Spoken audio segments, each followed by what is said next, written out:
Yeah, of course, spec ops still get to have beards, obviously, because they're cool and mostly white and also badass. They get to grow a badass beard because they're special operations, baby, special forces. Hoorah! Woo! That's right, Delta Force. Sorry, I get excited when I think about muscly men doing targeted overseas. Hell yeah, it gets my card. Dumb. You lost because of that stupid opinion that you have. You need to stop this. You need to stop this way of thinking right now. We do not have the time. Okay? We do not have the comforts. It is such an idiotic argument. And it's one that I keep having, even with some normie friends of mine with more conservative values or more liberal values as well, over and over again. Like, there are people out there, especially the more, if they have graduated from an institute of higher learning, like Ivy League or whatever, I have seen in my own experience the likelihood that they will demonstrate Ezra Klein style behavior. There's a higher likelihood that you're going to behave like Ezra Klein or take notes from the likes of Ezra Klein and assume that, like, this is rugged pragmatism, which simply leads to the American government ratcheting further and further to the right. Hundreds of the U.S. military's top officers are in Virginia this morning to meet President Trump and Defense Secretary Pete Hegseth. It's a very unusual, maybe unprecedented, and possibly risky gathering. Nancy Cortez is at the White House to try to explain all of this. Nancy, good morning. So what do we know about this meeting? Well, we know very little, Nate. The people who have been invited know very little. We do know this meeting is the first of its kind in modern memory. You've got generals and admirals, basically the entire top echelon of the military flying in without a clear understanding of why exactly they have been summoned. They are meeting at Quantico Marine Corps Base, about 35 miles south of Washington this morning. Defense Secretary Pete Hegseth called for the meeting, though military commanders were not given many details. They were just told to get here within days to hear him discuss his priorities. President Trump himself seemed unaware of the meeting when our Ed O'Keefe asked him about it last week. Then he said it's a great thing, and now it actually appears he plans to address the group as well. Of course, Democratic lawmakers have raised some security concerns here with all of these military leaders leaving their posts at the same time and convening in one very well publicized spot. Not to mention the cost of flying all of them back to the D.C. area on short notice for what sounds like a pep talk. At least that's how President Trump described it over the weekend. He said it is simply a good chance to talk about how well the U.S. is doing militarily. It was Pete's birthday. This is the only way they could get people to come. When you're not part of the minority on the chopping block, you're more likely to suggest the Democrats abandon them for the Republican voters. Okay. I understand this, yes, except it's not only ridiculous to suggest this, right, from your perspective of privilege, but it's also been a demonstrable failure thus far. That's the problem. Like, there is no good reason to do this. If you could present a solid argument, at least I would entertain it, and then I would talk about the morality of doing such things and how wrong that is because, you know, that's not... There's a crisis in leadership, and we mustn't, let go of marginalized communities. It's not purely for politics, all this stuff. But I don't even have to make the moral argument, right? This is, as I've said over and over again, just like the issue with Israel.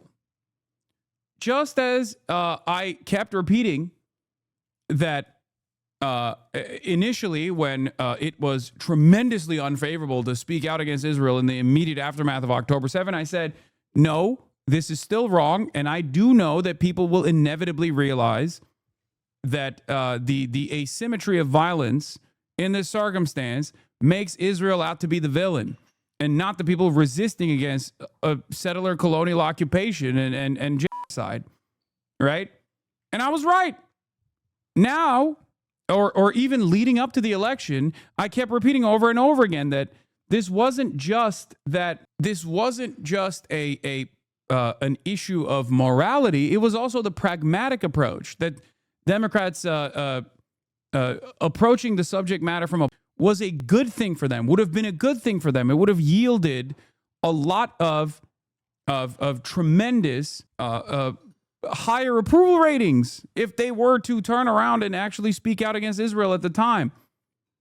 But even now, even at this very moment, there are still people that refuse to reckon with that reality. You're right all the time, but the I told you so game feeds the haters. Is that what you're saying? I know, but the I told you so isn't, the reason why I'm doing the I told you so moment here isn't to be like, oh, I'm so smart.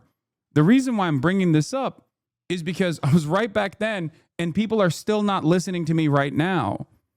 Do you understand? Well, I wouldn't even necessarily say the people aren't listening to me right now. The people are. The people who have no idea who the I am also have arrived at the same conclusions, obviously, because they recognize right from wrong. You know, this loser is dunking on you.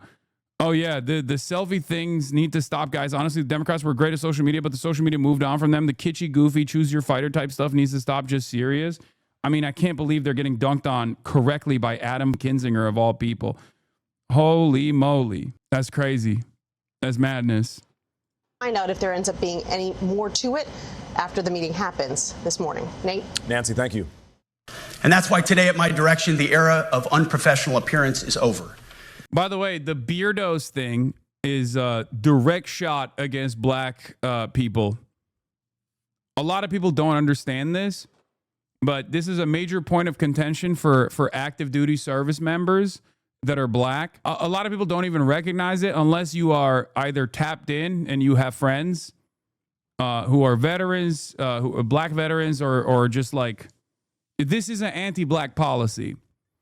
The reason why the military in the past has allowed some members to not shave and have like hair standards that are a little bit looser is because a lot of black people, when they shave, get like significant, not like razor bumps. I forget what it's called. I think it's called like folliculitis or something. I don't know what it's called, but like they get shaving waivers. Okay? Because black hair is different. And for that reason, in order to boost the numbers, pseudofolliculitis barbae, doc here, pseudofolliculitis barbae. Yeah. It's like not regular razor burn, though. It's like a serious problem. So the reason why the military was like, all right, it's fine. We don't have like the same shave standards. You can get a waiver for it. Was for obviously people with religious reasons not to shave, like sick people or Muslims or specifically black people for the folliculitis mention that I just made. And a bunch of black service members were allowed to get these shaving waivers. So now he's like taking that out. But for those of you who don't know, this is like this initiative, revoking that shave waiver is actively shitting on. Why aren't you clean shaven? Oh, yeah, So I'm not clean shaven because I do have a condition called pseudometiculitis. It's when your hair grows out and back into your skin, which causes your hair follicles to be more into your skin, causing your face to turn red and causing there to be bumps. There's usually rash, and this is more common in, African Americans because our hair is more kind of tightly woven hair that is thick and it's not as straight as other people's hair. It's a natural thing that happens. And the Marine Corps has like waivers for it, right? Yes. If you have pseudometiculitis, you could still join the military. They have waivers and no shave chits for it. Don't be afraid to, go to your recruiter or anything like that just because you can't shave. What's your favorite part about the military? The cohesion, Yeah. The beard policy thing is not about readiness. Like there is no, like it's just, the reason why they have the shave waivers is for that reason. I already explained it to you. That dude explained it as well. But the reason why you would revoke that, the reason why you would, this is cap, by the way. No, it's not. What do you mean this is cap? As an active duty service member who is black, there is no convincing other members that this administration is racist. I have a beard, and the amount of people that say I just want to abuse the system and that a beard is unprofessional is a lot of people. No, I thought you were saying like that. Okay, no, that makes sense. All right. The cohesion part is cap. I get it. Okay. Anyway, yeah. Like there is no the reason why they're taking away the waivers is just simply to say like if you're if you're black and you're in the military, you're gonna shave your face no matter no matter what kind of complications, medical complications you can have. No more beardos. The era of rampant and ridiculous shaving profiles is done. Simply put, if you do not meet the male level physical standards for combat positions, cannot pass a PT test, or don't want to shave and look professional, it's time for a new position or a new profession. I sincerely appreciate the proactive efforts the secretaries have already taken in some of those areas, service secretaries. And these directives. Yeah, of course, spec ops still get to have beards, obviously, because they're cool and mostly white and also badass. They get to grow a badass beard because they're special operations, baby, special forces. Hoorah! Woo! That's right. Delta Force. Sorry, I get excited when I think about muscly men doing targeted overseas. Hell yeah, it gets my hard. They grow their beards and they look so hot I want to make out with them. Oh yeah, baby. Are intended to simply accelerate those efforts. Topic of standards. Allow me a few words to talk about toxic leaders. Upholding and demanding high standards is not toxic. Can we acknowledge Pete never made it past platoon leader in the fucking National Guard, brother? This motherfucker was in the National Guard, bro. And now he's the commander of the military. Bro, I swear to God, I think this is the most dangerous thing that this administration has done so far. Okay? Fomenting discontent within the highest ranks of the military as a dude who was in the fucking National Guard yelling at a bunch of generals who spent their entire fucking lives in the military, who have so much respect for not only their own position, but so much reverence for the American military. Like, you know my take. I treat people as people. Some fucking vets are hogs. Some vets are great. Who cares, right? But like these guys, the dudes in that room, they spent their entire fucking lives and their livelihoods abiding by certain standards with a certain expectation of what the American military is supposed to represent. So when you get a fucking Fox News dipshit who was in the National Guard coming out demanding all the generals come back to Quantico and just talk about how no more beardos and all this other shit when they have no respect for you, I think it's probably one of the more dangerous things that this administration is doing. You don't have to be a student of history to know. You do not have to be a student of history to know the one group that you are not supposed to piss off is your fucking military. Okay, I'm just saying every day, we move closer and closer to Felix Biederman's idea of an officer's mutiny, a socialist junta. It probably won't happen. I'm obviously, it's just not a smart thing for these guys to do that. Okay. Enforcing high standards, not toxic leadership. But today, at my direction, every member of the Joint Force at every rank is required to take a PT test twice a year, as well as meet height and weight requirements twice a year, every year of service. Also today, at my direction, every warrior across our Joint Force is required to do PT every duty day. Should be common sense. I mean, most units do that already, but we're codifying it. And we're not talking like hot yoga and stretching. Real hard PT, either as a unit or as an individual. At every level, from the Joint Chiefs to everyone in this room to the youngest private, leaders set the standard. And so many of you do this already. Active, Guard, and Reserve. This also means grooming standards.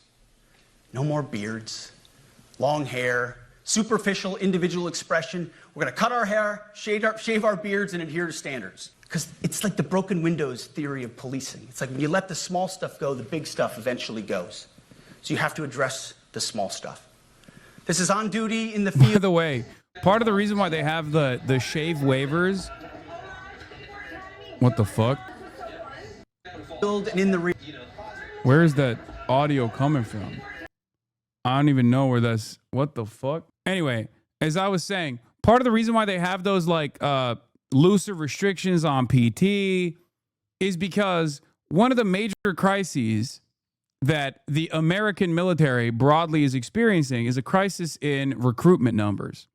In the absence of a 9/11 style incident, recruitment numbers have obviously fallen, regardless of the poverty draft that the American government has, right? Regardless of the fact that the military is seen as like one of the only ways where you can get the same kind of welfare and social assistance that you would get as a citizen in competent European governments. The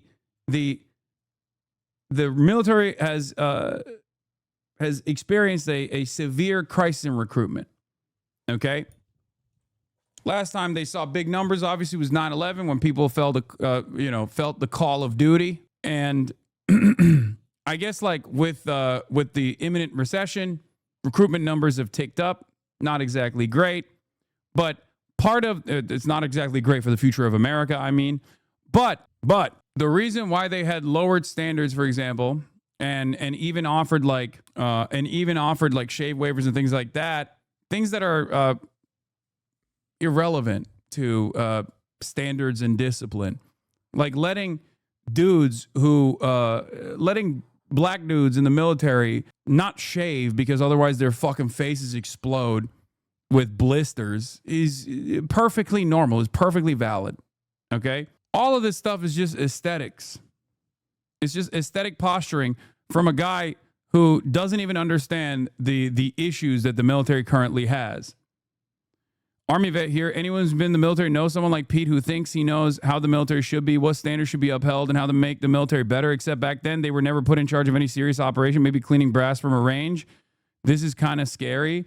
I just don't think that this is going to lead to the positive results they thought they were going to get out of this this experience. I just don't think that lifelong career generals, who many of them are fucking well-read too, are going to look at a DUI rapist shithead Fox News host and go, yeah, this is the guy who's commanding me. This is my Secretary of War. Fucking awesome.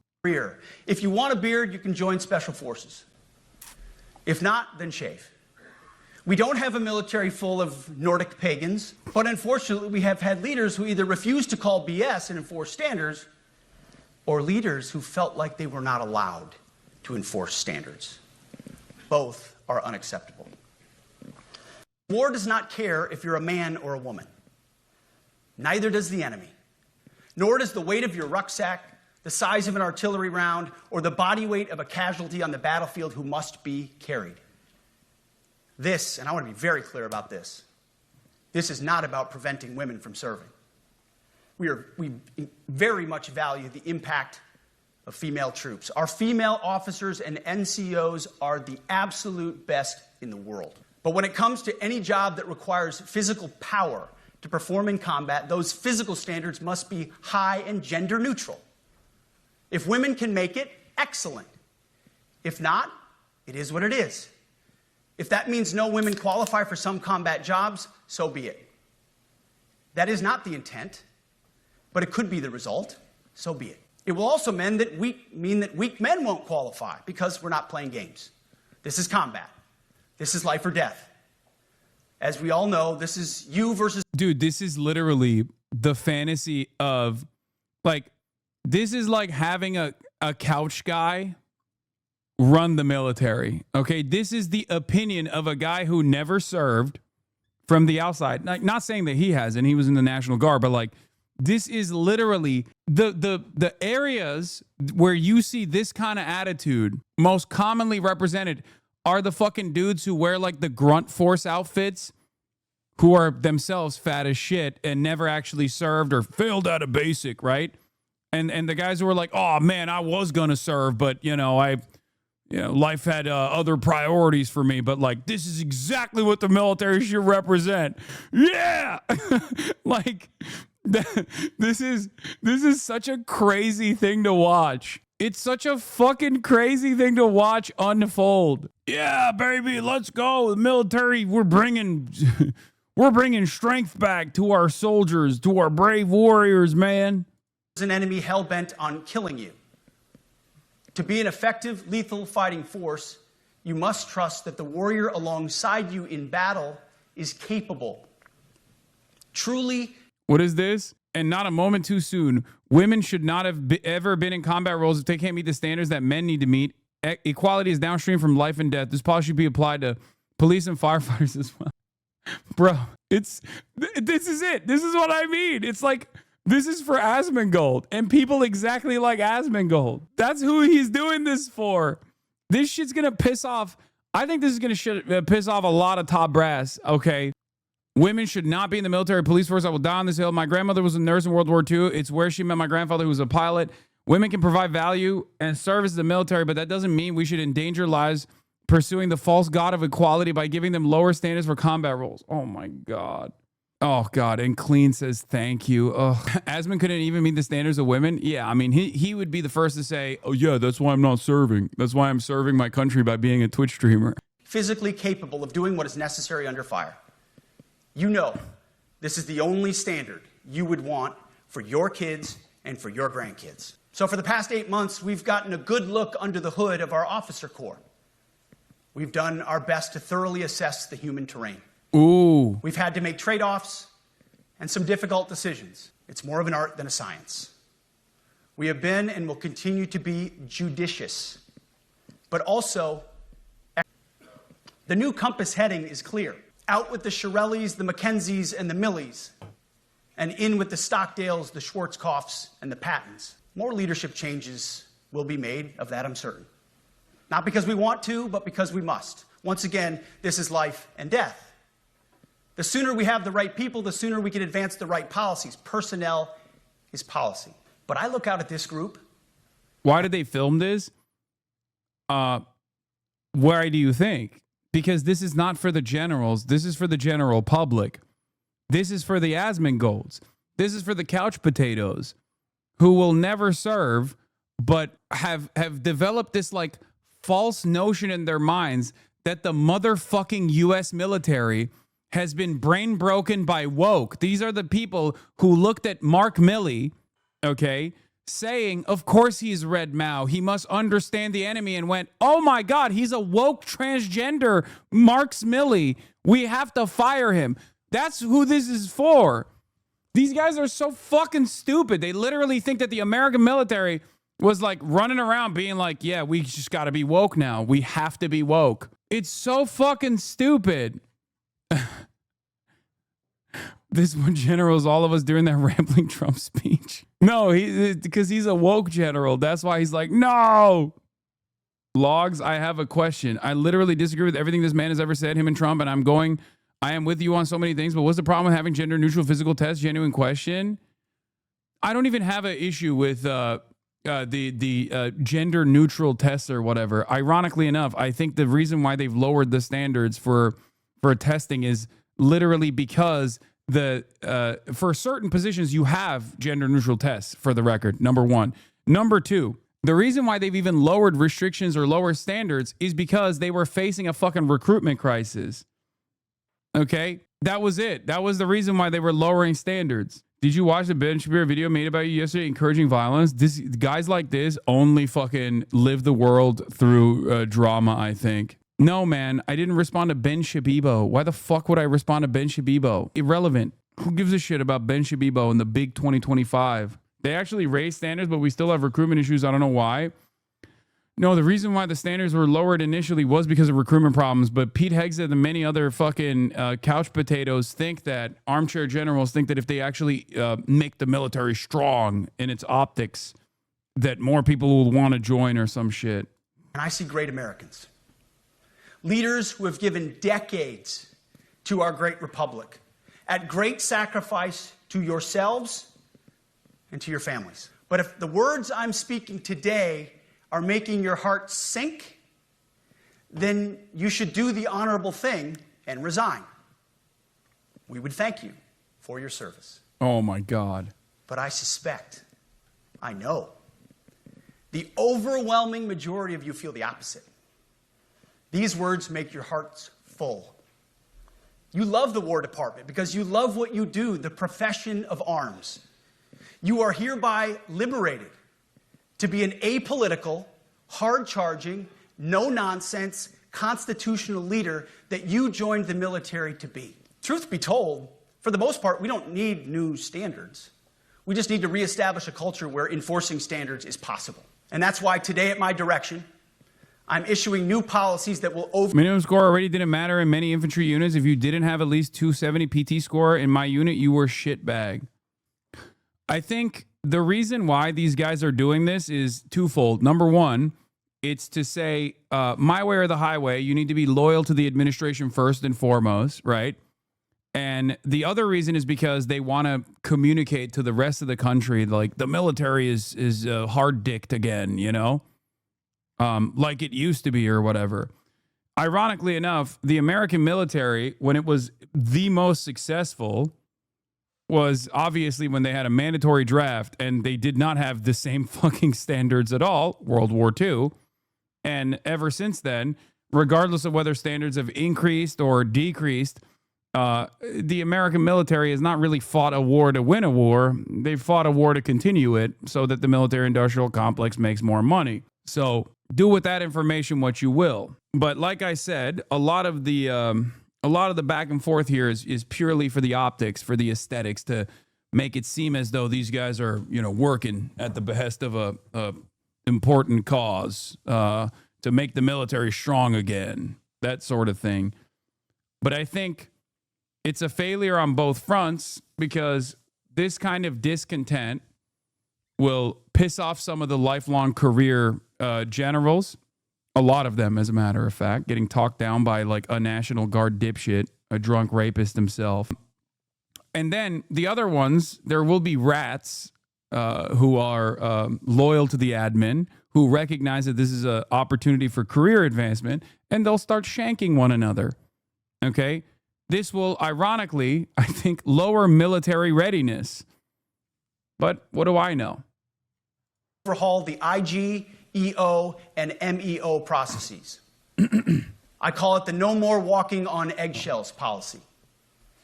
We are liberating commanders and NCOs. We are liberating you. We are overhauling an inspector general process, the IG, that has been weaponized, putting complainers, ideologues, and poor performers in the driver's seat. We're doing the same with the equal opportunity and military equal opportunity policies, the EO and MEO at our department. No more frivolous complaints, no more anonymous complaints, no more repeat complainants, no more smearing reputations, no more endless waiting, no more legal limbo, no more sidetracking careers, no more walking on eggshells. Of course, being a racist has been illegal in our formations since 1948. The same goes for sexual harassment. Has it? Has the military abided by those standards? I don't know, man. I don't think so.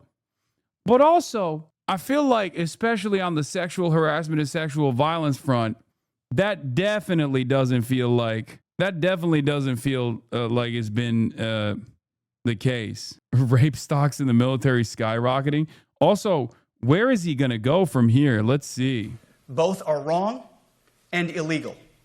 Those kinds of infractions will be ruthlessly enforced. But telling someone to shave or get a haircut or to get in shape or to fix their uniform or to show up on time or to work hard, that's exactly the kind of discrimination we want. We are not civilians. You are not civilians. You are set apart for a distinct purpose. So we, as a in thinking like civilians, can get back to basics and put the power back in the hands of commanders and NCOs. On the topic of standards, allow me a few words to talk about toxic leaders. Upholding and demanding high standards is not toxic. Enforcing high standards, not toxic leadership. Leading warfighters toward the goals of high, gender-neutral, and uncompromising standards in order to forge a cohesive, formidable, and lethal Department of War is not toxic. It is our duty, consistent with our constitutional oath. Real toxic leadership is endangering subordinates with low standards. Real toxic leadership is promoting people based on immutable characteristics or quotas instead of based on merit. Real toxic leadership is promoting destructive ideologies that are an anathema to the Constitution and the laws of nature and nature's God. as Thomas Jefferson wrote in the Declaration of Independence. The definition of toxic has been turned upside down, and we're correcting that. That's why today, at my direction, we're undertaking a full review of the department's definitions of so-called toxic leadership, bullying, and hazing, to empower leaders to enforce. Oh my God. So-called toxic leadership like bullying and hazing, we're bringing it back? What the fuck? Like, at what point did this not exist in the American military? Am I crazy? I feel like regardless of the standards, like this has always been the case, right? Very strange. Hold on. Standards without fear of retribution or second guessing. Of course, you can't do like nasty bullying and hazing. We're talking about words like bullying and hazing and toxic. They've been weaponized and bastardized inside our formations, undercutting commanders and NCOs. No more. Setting, achieving, and maintaining high standards is what you all do. And if that makes me toxic, then so be it. But this does not mean, and this goes for all of us, that there were big efforts to reduce abusive behaviors. I mean, effort or not, like a lot of the military standards are still fairly abusive. As a vet for basic training specifically, bullying, collective punishment, and smoking standards have softened, which I'm okay with. Well, they're back. The only thing toxic here is this fucking liver. Hasan, don't be a pussy, bro. Bully me. W. our path to this auditorium on this day was a straight line, or that the conditions of the formations we lead are where we want them to be. You love your country, and we love this uniform, which is why we must do better. We just have to be honest. We have to say with our mouths what we see with our eyes, to just tell it like it is in plain English, to point out the obvious things right in front of us. That's what leaders must do. We cannot go another day without directly addressing the plank in our own eye, without addressing the problems in our own commands and in our own formations. This administration has done a great deal from day one to remove the social justice, politically correct, and toxic ideological garbage that had infected our department, to rip out the politics. No more identity What is months, that buzzing? DEI offices, dudes in dresses. No more climate change worship. The fuck? No more division, distraction, or gender delusions. No more debris. As I've said before, and will say again, we are done with that shit. I've made it my mission to uproot the obvious distractions that made us less capable and less lethal. That said, the War Department requires the next step. Underneath the woke garbage is a deeper problem, and a more important problem that we are fixing and fixing fast. Common sense is back at the White House, so making the necessary changes is actually pretty straightforward. President Trump expects it. And the litmus test for these changes is pretty simple. Would I want my eldest son, who is 15 years old, eventually joining the types of formations that we are currently wielding? If in any way the answer to that is no, or even yes, but, then we're doing something wrong. Because my son is no more important than any other American citizen who dons the cloth of our nation. He is no more important than your son. All precious souls made in the image and likeness of God. Every parent deserves to know that their son or their daughter that joins our ranks is entering exactly the kind of unit that the Secretary of War would want his son to join.